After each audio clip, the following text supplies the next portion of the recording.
Well, it's a new campaign that aims to put a spotlight on the devastating impacts of online hate speech. A warning, a clip from the video you are about to see contain instances of hate speech and is disturbing.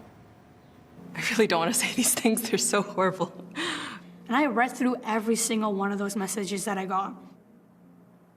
Take that bed sheet off of your head and you will not be bullied. Maybe she should have stayed in her own country. Ugh. Attention-seeking Fuck you, Jihadi Jane. Oof.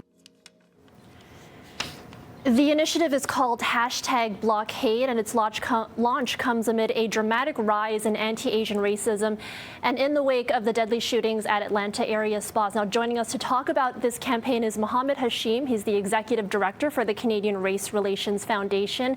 Thanks for joining us, Mohammed. Thanks for having me. So we did just see a small snippet of the video put out for the BlockHate campaign. It is disturbing to watch. Tell me a little bit more about this campaign and what went into making this video. Well, people don't think that online hate is a real thing.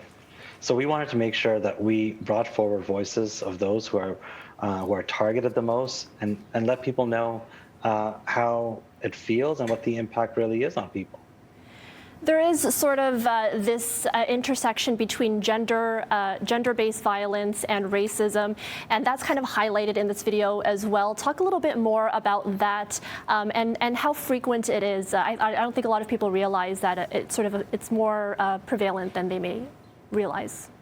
Oh, absolutely. So we did a survey in January, and we found that if you're between 18 to 29, and if you're female, and you identify yourself as a person of color, you are witnessing hate, racist comments, incitement to violence, sexual harassment, homophobia at unprecedented levels. So between 60 to 80% of people who are 18 to 29 and are women and are racialized are seeing that type of content online. So for us, it was really simple. We just said, let's go find some people who want to talk about their stories and who can actually put the real emotions behind what what the impacts are. And for much of the domestic violence that we see, for much of the violence that we see against women, it's about silencing them. And we wanted to make sure that this campaign highlighted women who are incredibly brave and strong, who wanted to share their story so that they can also feel empowered and be an inspiration for others to share their stories too. Well, certainly, because it's not easy to come forward with these things. I mean, it's probably severely underreported.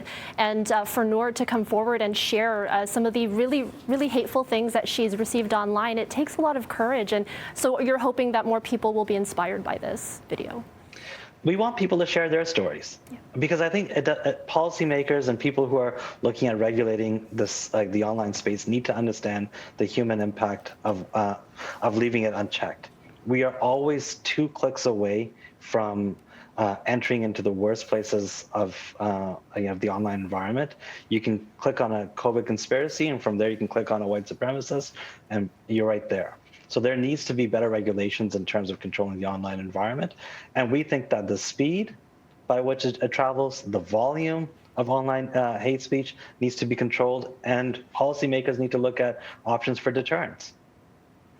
And one last thing I do want to mention, this is where it starts. It's online, and, there are things that are said digitally, but then it translates into the real world. And that's where we see these violent events happen.